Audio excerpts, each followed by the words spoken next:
Despondency Chord Progressions is the third full-length album from Selbst, a Venezuela-born but then now Chile-located black metal band, and one that we could qualify that with post-black metal in some respect, dissonant black metal in depending on the release, and in this case something closer to dark metal in terms of the way that it develops melodies without fully going for depressive black metal. There's a relation there to the downtrodden and sorrowful aspect of dark metal and black metal and post metal and how those things all relate, inherent to the way that they've progressed as musicians over the course of the last 10 years or so. And this band started quite a long time ago with several smaller releases under their belt before leading up to a full-length album, and that was much more focused on a different version of what was both post-black metal and just again dissonant black metal in the way that it put together its songwriting.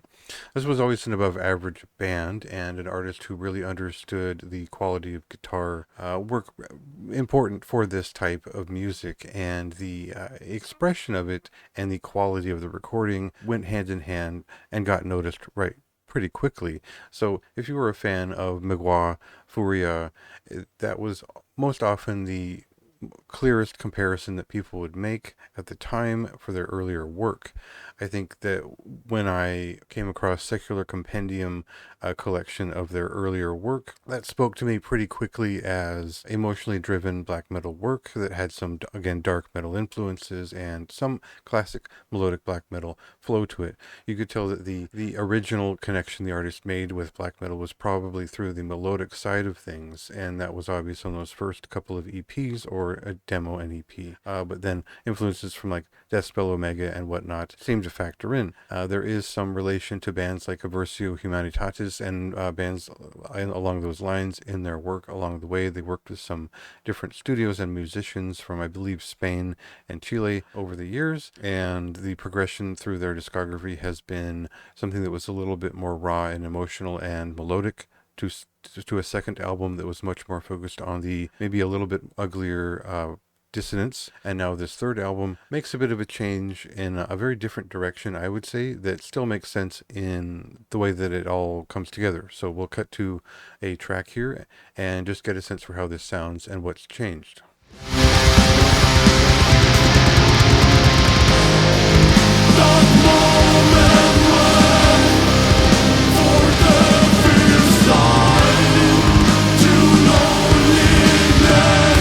So it's clear that the musician behind this music, N, is ambitious, and I would say always working to improve his craft, but also the emotional resonance of it. And that includes explorations of philosophy and nihilistic philosophies, as well as skill and technique in terms of the guitar work that he undertakes. So there's been a constant pressure behind each release in successive order, where you see a magnitude of improvement in terms of musicianship and expression. And so those things really collide on Despondency Chord Progressions in the sense that it is inherently emotionally driven music that goes through definitely the paces of its own feelings and its parsing of the world and the self. That's always been a trait of all of Selbst's work. But also the music itself has progressed to the point where it's either going to become more progressive in the way that it's put together, or it's going to lean more towards just more tuneful music in general, and we can feel that in the main preview tracks provided for this album. That goes a bit deeper as we push through the full length of the album, and we find songs that are not necessarily more accessible, but certainly trying new things. I would say this is a record that has freed itself of the conventions of black metal in most every way, and now would be better described as post-black metal in a lot of ways.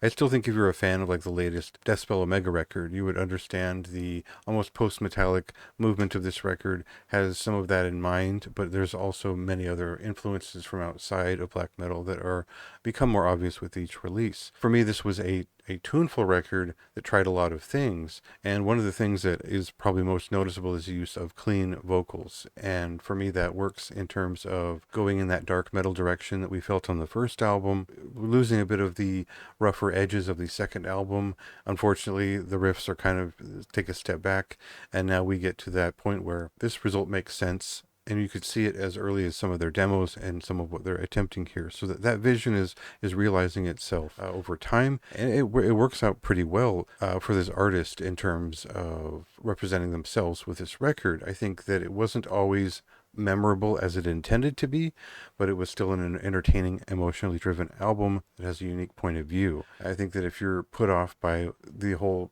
mention of post-black metal, I would say this is less the floaty, airy, atmospheric version of that, but rather a substantial, quite involved vision of post-black metal, which should be active enough to entertain the black metal fan in terms of guitar music. And there's some rocking moments. There's some clean sung moments that will probably catch you off guard in some of the key singles on this record.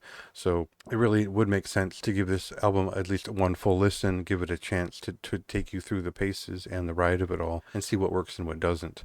So for me, it really didn't work the first time I heard it. I almost I was going to review the Blaze of Perdition album that came out on the same day. But the more time I spent with this album, I felt like it was more unique, it had more to say, and it ultimately was more of a conversation to have in terms of the recognizing the full discography of the artist and the progression through it, and how this seems to stand out as a resonant and very earnest record overall. So it is a moderately high recommendation from me.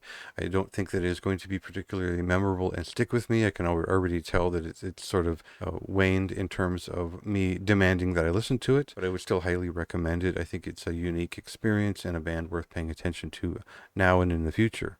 So that released on April 19th. Go ahead and check it out for yourself and read my written review for more details.